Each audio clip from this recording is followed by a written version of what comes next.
Welcome to the PowettPlay Podcast, where international cricketer Kieran, Powell and marketing genius Shannon join forces, bringing you captivating conversations with the biggest players in cricket and business.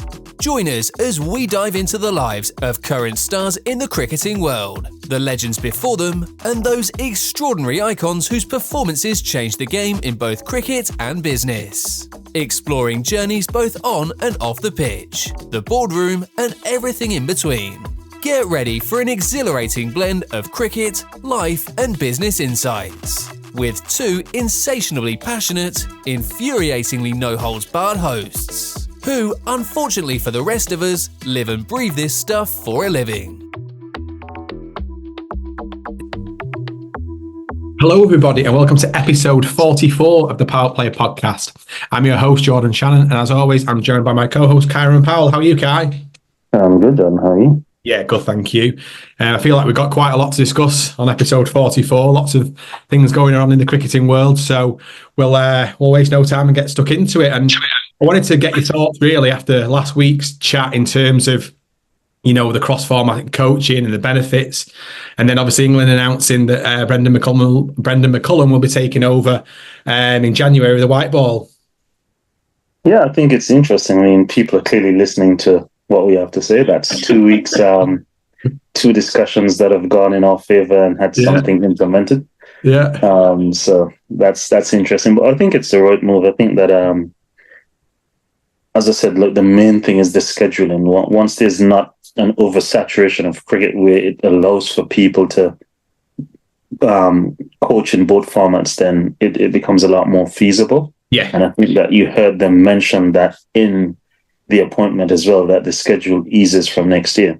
Yeah. And I think that, you know, like of late, this past 5-6 years, we've sort of been, I guess, reinventing the wheel in cricket in terms of white ball specialist, red ball specialist, white ball coach. Like, cricket's been going for how many years? You know, I don't think that we need to sort of complicate it this much. If you can play, you can play. You know, you've got the Virat Kohlis and these guys that play every single format. If you're a cricketer, you can adapt and adjust. And I think that's as simple as it is. It's just a matter of scheduling. Yeah, definitely. Do you think that will have we spoke last week about Ben Stokes and Joe Root not featuring, obviously one of injury, one being rested, but do you think the format coach will have a benefit of people playing red ball as well? Because obviously Brendan McCullum's going to be around them all regardless of what format.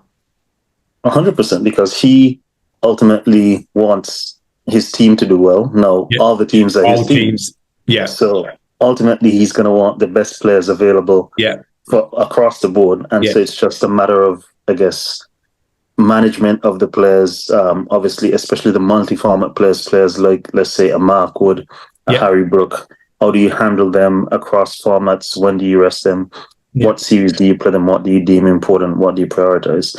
But I think it will have many knock-on benefits that they probably wouldn't have even expected. And obviously, as well, he can see, you know, okay, I like this play in this format.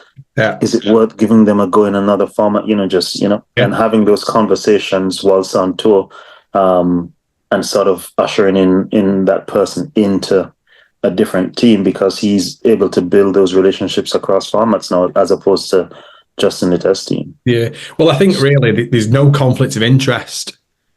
Ultimately, at the end of the day, he, you know, like you said, he's going to work out who he wants at the right timings, which series to prioritise, which ones he can allow to rotate, etc., etc. So I think this is a really, really streetwise move in terms of, you know, for the one going into the Champions Trophy, but then for the next plan, obviously the World Cup.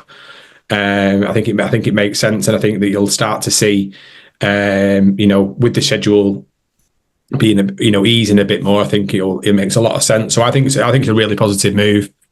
Really. I mean, you look at it. India has done the same with Gautam Gambhir a few months ago as well. So I think you're going to see a lot of teams reverting to what was the norm. Yeah, and obviously, then if there's scheduling conflicts, then you'll find sort of a caretaker or maybe one of the assistant coaches going on a tour and getting some additional coaches to help them out. But I think that this is going to sort of come back to be status quo. Yeah. Randomly, I'm going to ask you a question here. With the West Indies having such a strong split, and if they was to go down that route of one coach, how would that work? Just as it used to work before. I think that it actually gives West Indies teams more power, if that makes sense. Right, okay. Because, for instance, you look at Andre Coley and the team he has. You look at Darren Sammy and the teams he has. Darren Sammy's teams are obviously a lot more, experienced. And I guess and this is just me speaking from the outside. It just appears as though Darren Sammy has more access to and closer relationships with his players. So imagine a Darren Sammy being, for instance, the test coach and wanting to get a Nicholas Pooran. Everyone's been talking about Nicholas Pooran in test cricket. He may be able to broker that conversation and sort of pave a pathway for that to happen quicker than Andre Coley, who doesn't probably have a relationship with a Pooran, or maybe if he does, not as close as a Darren Sammy. And again, I'm speaking from the outside. I'm just assuming here. In terms of the possibilities of what could happen, if you had one coach across formats, as I said, like, it'd be a lot easier to get access to these guys and sort of be on the same, I guess, wavelength and start these conversations. Yeah, because you mentioned there about Pooran, but if it was a case of the eliminating the conflict in terms of the red ball and the white ball, is that you could then sit down and say, right, you've got the IPL, you've got that. We want you to play. We want to prioritise this red ball series, but we also want to look at this.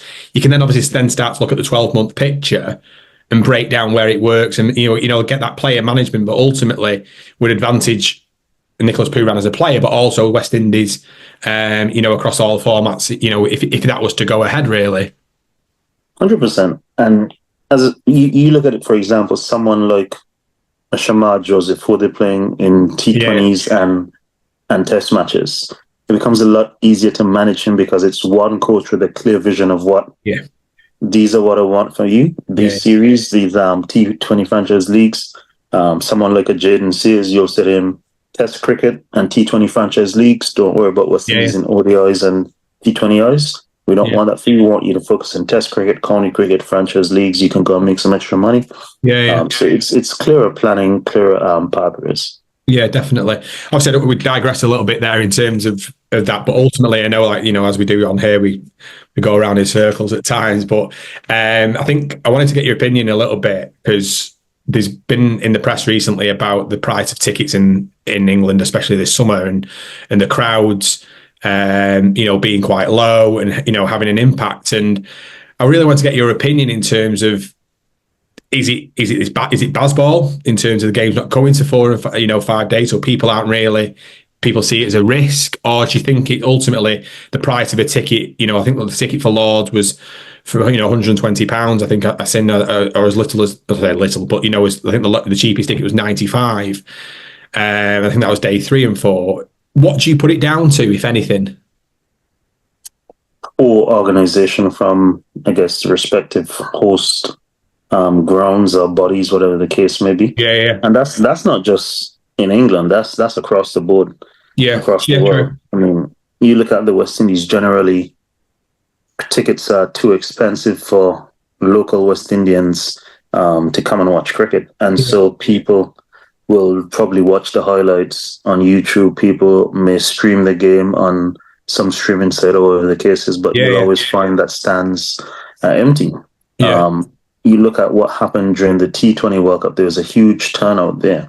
But obviously, I know that they sort of did pricing towards international ticket buyers and then pricing towards local West Indian cricket fans as well. So what I think needs to happen is, like, they need to start to, I guess, sell family packages. This is the way that I would brand cricket. I would sell family packages where kids get in free, mom and dad set price, let's say 50 quid. So then that way you've got an entire family coming. The ground's going to be full. You say additional family members. So if you bring grandpa, grandma, aunts, uncles, they come in at, instead of 25 quid a head, they come in at, let's say, another 15 quid a head. So then that way you get bigger family bundles, you get more people coming into the ground. Yeah. And you reciprocate that across the board, across countries. Yeah. So then everyone knows, like, there's a set, like, fair pricing model across the board. Yeah. To go and watch cricket in person. Because, I mean, cricket, the last thing we need at this point in time is to lose crowds from Test cricket, because then that literally just kills the game altogether. It becomes not only a long game, but a long game with no one watching. There's no atmosphere. There's no environment. There's no fun. There's no. Imagine an Ashes series with 200 people in the stands. What does that do? Well, it just the Ashes would naturally fizzle out because of the lack of atmosphere around there. And I think that they've got to get this pricing structure right. And I think that the India series next summer will be a big tell on whether they're getting the pricing incorrect or correct, because naturally England versus India over here, big numbers, big crowds from India come and watch the game. But if they don't price it right, people will look at doing other things. And naturally you'll see, you might get, depending on how the test matches fall and things like that, if you have day one on a Friday, for instance, you might see a real big crowd there. And, obviously day 2 and day 3, and then obviously fizzle out on 4 and 5. But I think if they don't get it right against India, they're going to have a big issue, because it's so hard to claw something back when you've lost that momentum of ticket sales and momentum of people going. It's an annual thing for a lot of people, especially, I'll speak about my group of friends. We always do a day at the Test at Old Trafford every year. We pick one, and this year was flat. It felt really flat. I know we went on day 4 at Old Trafford against Sri Lanka, good days worth of cricket, but the stadium was half empty. We took a gamble, it being day 4, and we were okay with that, but it just felt flat. And the ticket, I thought the tickets were, relatively priced. We paid £45. I was okay with that, but it just wasn't the same atmosphere really. And I think that's because maybe it was a day 4, people didn't want to take that risk. And I think they got it wrong by having, over a bank holiday weekend in the UK, having day 1 start on a Wednesday, rather than maybe starting on a Friday, going Friday, Saturday, Sunday, Monday, and then obviously Tuesday, or whenever it works, to really maximize that revenue. And I just think they got it wrong.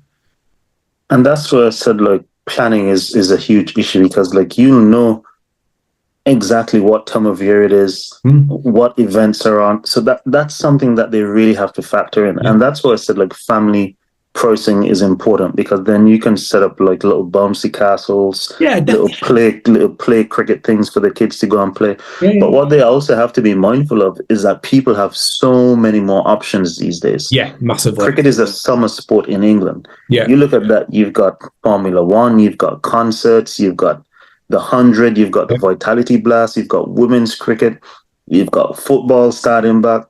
So you have so many other options. And as you said, it's really hard to claw back something once it's gone. Definitely. And so the last thing that they want to do now is to drive fans away from Test cricket. Totally agree. And I think that, like I mentioned, I think the series against India is massive. Renowned for having big numbers and a great atmosphere, party-style atmosphere.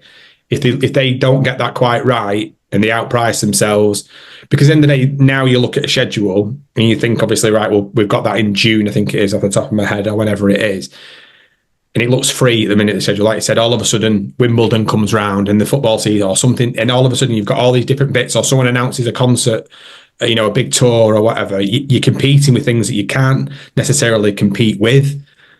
And at the minute, it looks fine, but I don't know. I think that's going to be, one to continue and see. But ultimately, at the end of the day, like you said, get families in there where you can get them going every year. It becomes a big, it becomes a thing. And then, like you said, their friends come, and it becomes 4 people going turns to 8 people to turns to 12, turns to a big group. That's how it works at the end of the day. Yeah. And that's how you look at football, you look at tennis, you look at all these other sports. Yes. They make it so that people come in groups and bunches, and ultimately that's what we need to do. The last thing you want is just one individual here buying a ticket, the next individual there buying a ticket. As much as possible, where you can sell out group tickets, family tickets, those sort of things, like you guarantee to have a higher number of people in the stadium, high number of people in the stadium, that they go back and tell their friends. Their friends also want to get interested in cricket.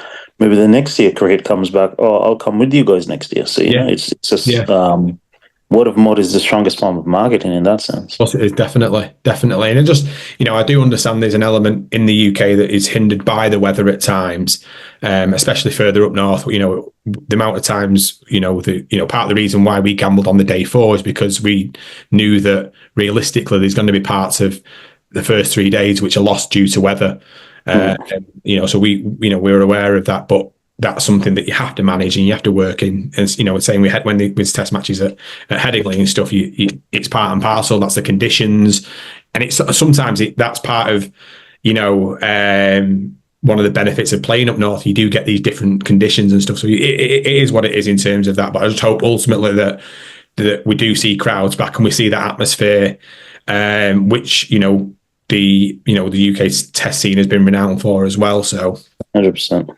Something we'll see. I wanted to also ask you a little bit about. I know we spoke before about player contracts and franchise stuff, but with some of the big names in New Zealand turning down central contracts, do you see that being the norm moving forward?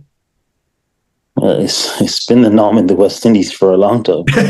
So I think obviously you look at these smaller boards. It's, I guess, in some players' cases, it's not viable to sign a contract with your regional board. Yeah, when you can sign multiple deals around the world for 2-3 million a year. Yeah, you're talking about maximizing earnings. You're not tied down to your board, but you will play when you're available. And so, with some of these franchises having teams in respective or multiple leagues around the world, and being able to probably offer you a year-round contract, that will be numbers that you can't sort of scoff at as a cricketer with a short career, because sport in general is a short career. Yeah. And you sort of see situations like this becoming the norm. What can, I guess, the smaller boards do? I'm not sure there's much. And then that's where something like a test fund comes into play. Yeah. Does the ICC take away a percentage of the money it's giving to the bigger countries, the big 3, and put something towards the smaller boards where they can offer higher percentage contracts to their players? Do these smaller boards just say, okay, we're going to expect to groom players and sort of have a farm system that they go on to sign year-round contracts with these respective T20 leagues, but work out a deal where they become available as and when needed for the country? And so they have, I guess, a bit more money to do things within their domestic cricketing structure. There are various options that can be had, but the way that T20 cricket is going, I don't think that there's any sort of coming back for this. No, I don't. When I read the article about it, you sort of like, I thought, oh, it's a shame, but then it's not. Well, it is. It's not. But because of the way that you've got to look after yourself as a professional sportsman, but I just don't want it to be detrimental to New Zealand cricket. And you do want to see them playing, for New Zealand across formats and making sure that they are still, a strong cricketing nation, rather than, them losing out because obviously the players have got to look after themselves, which I totally respect and totally get. I just don't want it to become a thing where, international cricket becomes a lesser thing, really. Yeah, I mean, it was interesting because obviously the signs were there when sort of Trent Boult did it a few years back. And, you never expected someone like a Kane Williamson, for example, would have done it, or maybe done it so quickly thereafter as well. So it's interesting times in New Zealand cricket. It is. And I'd love to get Kevin Peterson's opinion on all this, to be honest with you, because, the whole issue that he had with England and stuff. And at that time, it's a shame that, there wasn't this forward thinking back then, really, because otherwise he wouldn't have, his England career wouldn't have gone the way he did. He didn't deserve to, he didn't deserve that, really, because of the services he gave to England. So, it would be interesting to see how he sees it, how it going, sees it going and stuff, and the impact he could have maintained for England as well. But and I think, once it's something that's not sort of impeding a player's, I guess, availability for their country, they should definitely allow for players to go and play as and when possible, because the only sort of thing you have to, I guess, be mindful of or mitigate there. I think that countries should let their players go to leagues and stuff once it's not, I guess, affecting their availability to play for the country at any given time.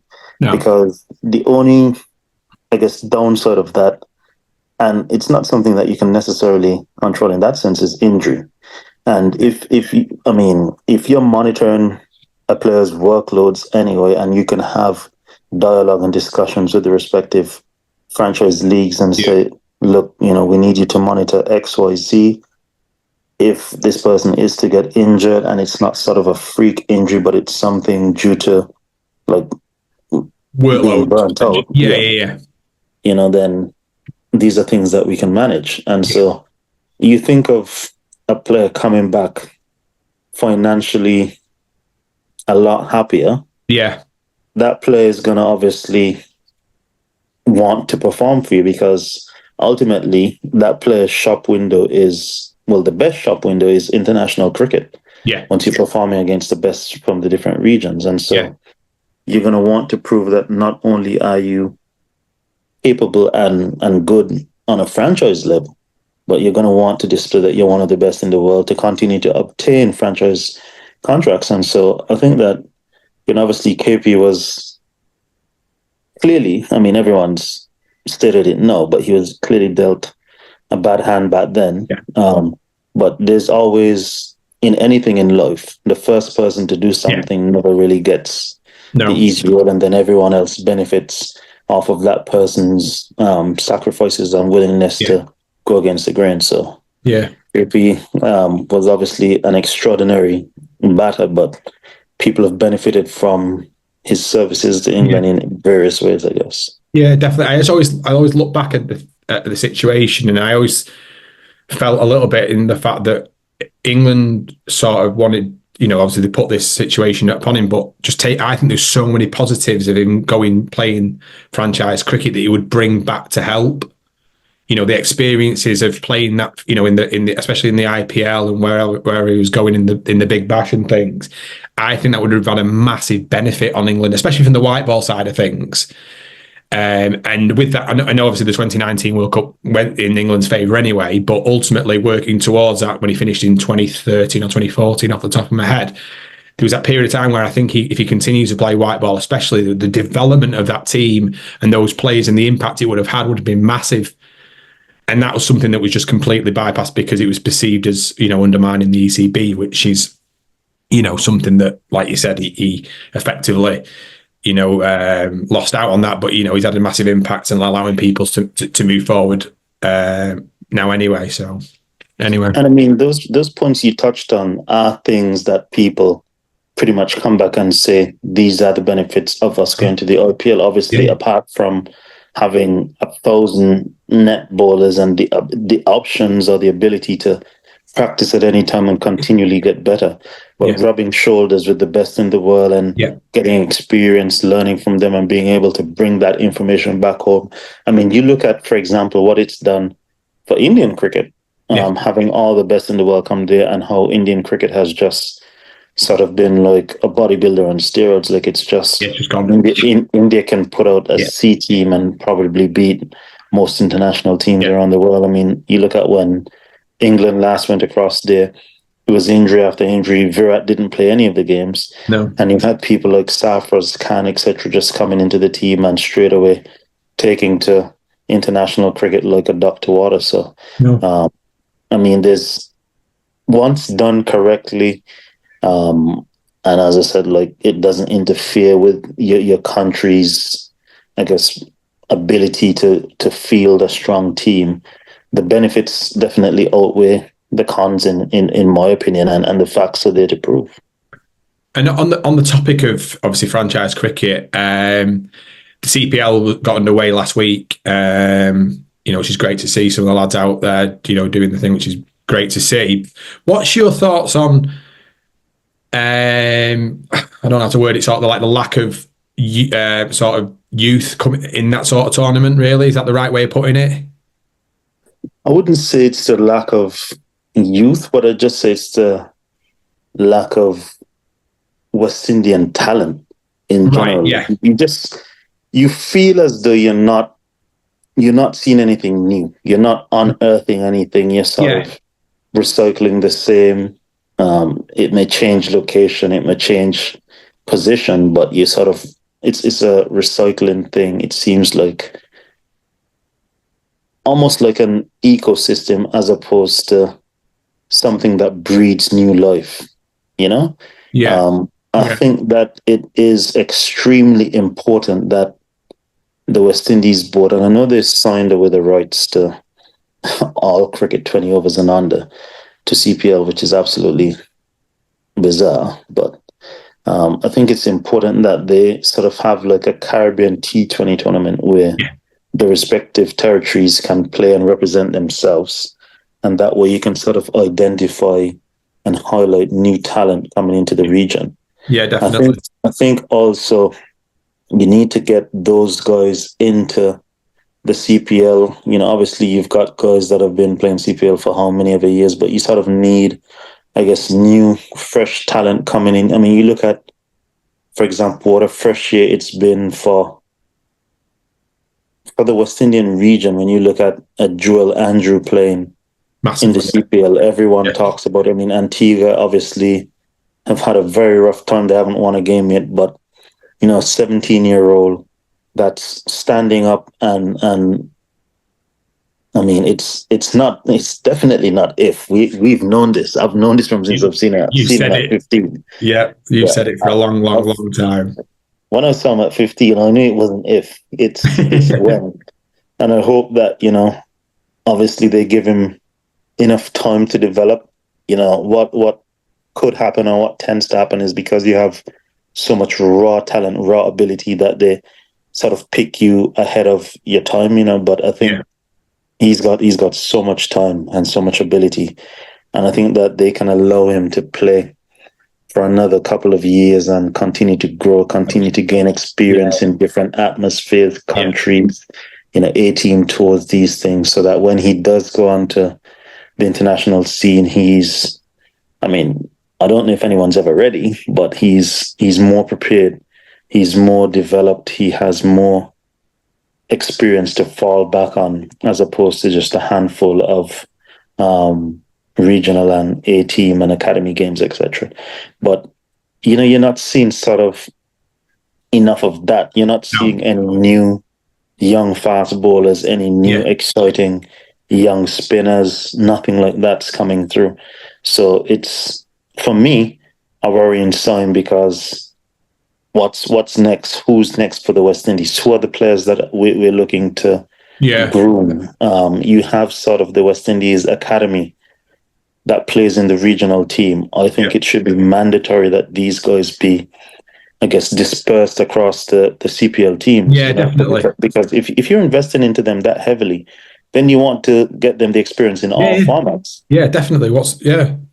You have international players experienced all around the world coming here.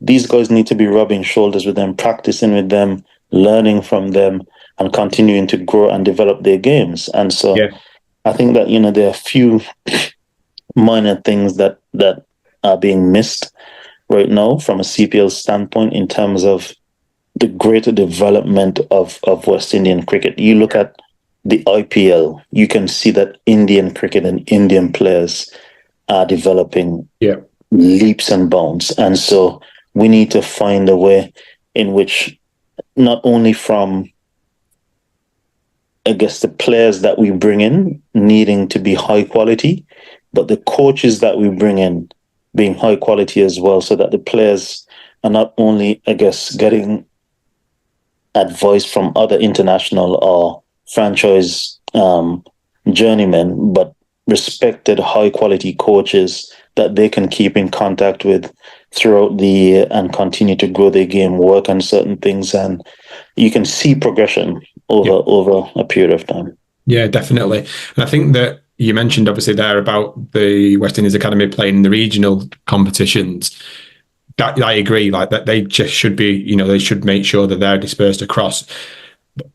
I think one thing you mentioned there as well is obviously like around the IPL and the Indian players and developing and stuff. And obviously one thing that they've done in Australia with the Big Bash is obviously with the state cricket, there's an extra team in the Big Bash, which therefore means that, there's more players giving them that exposure and stuff.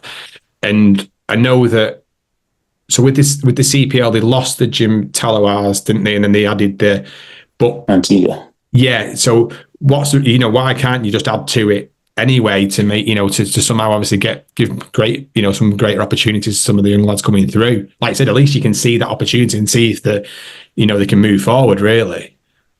Yeah, for me, it was always a mistake not to have Antigua having a franchise. I think that Antigua has been too important, too historic a place in the history of West Indies cricket.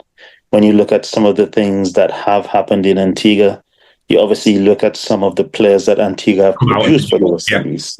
And so it's sort of, I guess, history repeating itself now, where Jamaica, another very important place, and Jamaica is not just obviously from a cricketing standpoint, you're talking about a cultural standpoint. Jamaica is known around the world for various things, some of the biggest global icons, whether you're talking about a Usain Bolt, a Bob Marley, etc. The people and the things that have been produced from a small Caribbean island. And so I think, as you said, it's about time that they look at, I guess, expanding the CPL. I think that Jamaica needs to have a team back, and I think that they can be an additional team, whether that goes maybe somewhere between, I would say, Guyana or the Windward Islands. I think obviously there's a lot of development happening in Guyana. I know that they're building some amazing infrastructure now, especially with the development of them finding oil. Yeah. And the influx of opportunities that has brought to that country, which is amazing. So I think somewhere like maybe Guyana having a second team out in Berbice or one of these other places, or maybe another one in the Windward Islands. I think obviously St. Lucia is there. For me, it would probably be Grenada, which is an amazing facility for T20 or limited overs cricket as well. Right, I think you've seen lots of, the last time West Indies and England played a series day, it was a one-day series, and you saw 400 play 400. Yeah.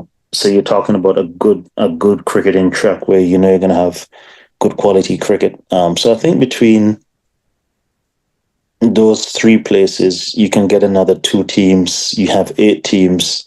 As you said, expand the talent pool, expand the tournament a bit more, and just give people an opportunity to continue to develop and grow. Yeah, no, I agree.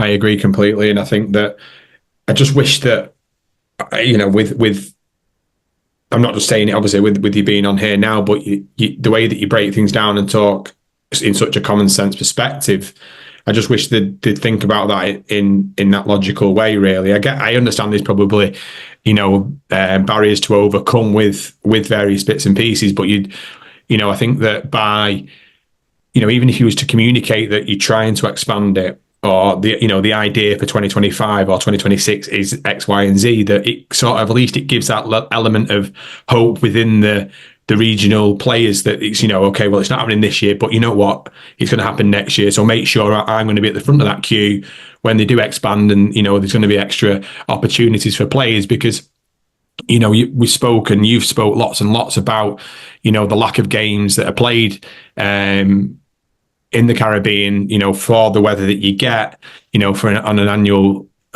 basis. So you need to somehow pick the players, and try and keep them switched on and focused, because I can imagine it's pretty hard at times to, when you don't know when your next game is, or the long, the gap between it and stuff. So by opportunity, by giving them, by talking or being a lot more positive about what's around the corner, you'd naturally probably see an impact across, all the regions. Yeah, I mean, obviously, the people that listen to this in the Caribbean, they'll just go back to the usual excuse. Okay, so where's the money coming from? Yeah. At the end of the month, are they going to let their kids go hungry or let the lights cut off? No. Mm-hmm. They find a way to get the money, right? Yeah. So likewise, West Indies Cricket Board, don't let the lights get cut off. No. Don't let your kids, the players, go hungry. Find a way.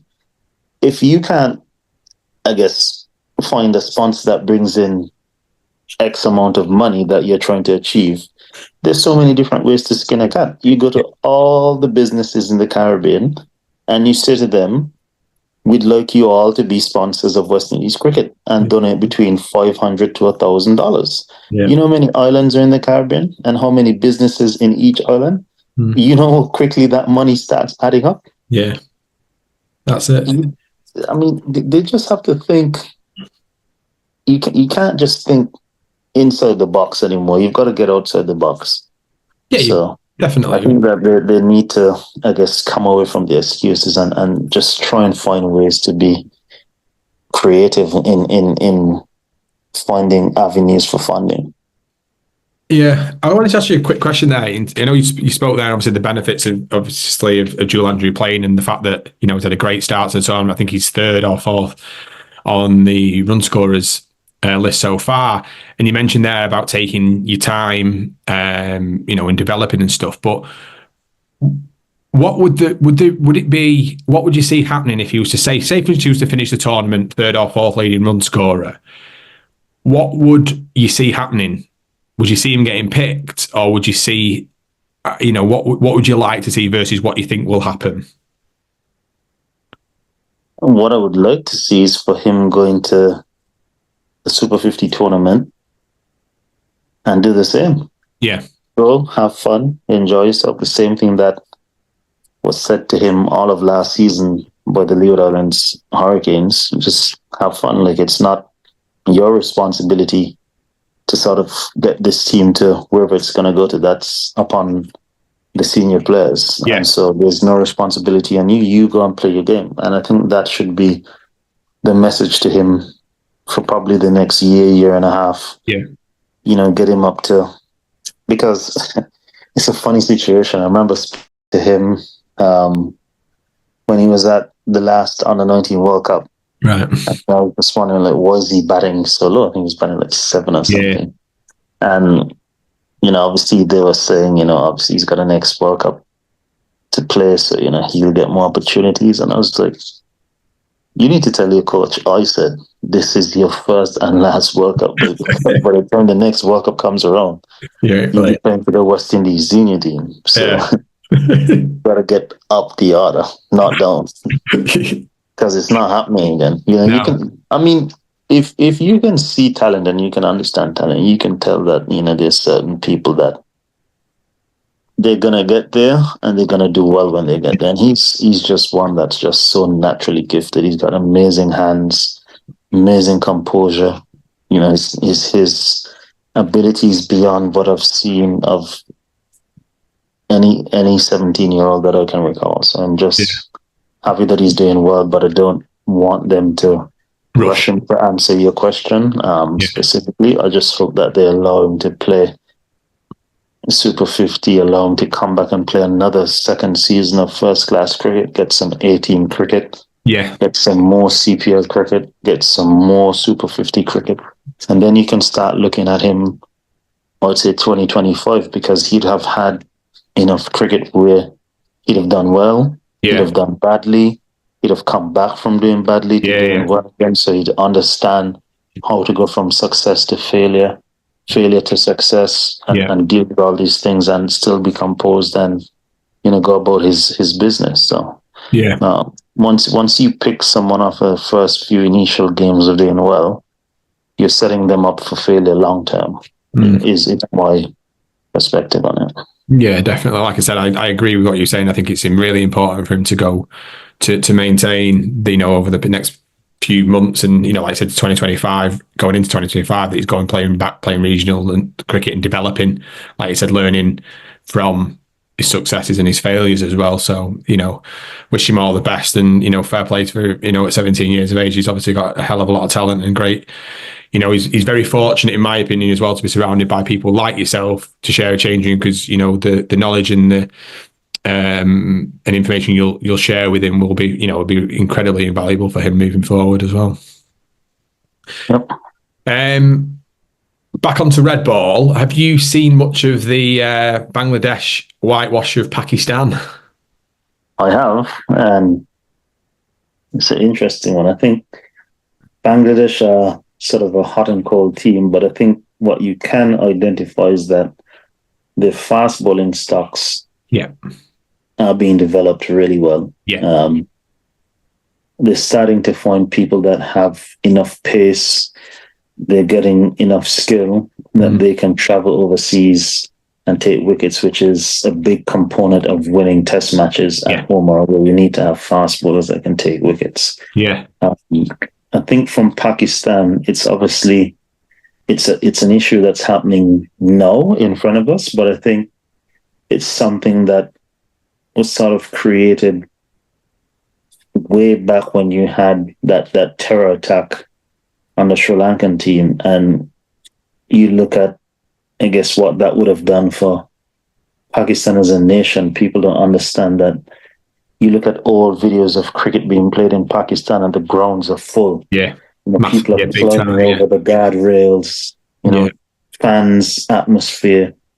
You've lost not only a decade or a generation of Pakistan fans because there's no cricket being played in Pakistan, but now you've got to start trying to hope that the current players inspire the young kids now, so that when they grow up 10, 15 years from now, you start bringing people back in. So it's done severe damage to Pakistan cricket, for generations. It's not just the problems that they're facing now. And then obviously internally, cricketing structural wise, there seems to be obviously that much more excitement. Pakistan cricket, there's always excitement. And I wouldn't be surprised if, for example, Shan Masood loses the captaincy before England play Pakistan, because that's generally what happens over there. But I don't think it's anything that he specifically did or can do. No, I don't. It's just a matter of what they have available to them at this point in time, and they're not getting surfaces to play on that is conducive for the way they want to play. Yeah. And they're expecting to get surfaces where they're playing 4 fast bowlers and they're ending up bowling 150 overs in an innings.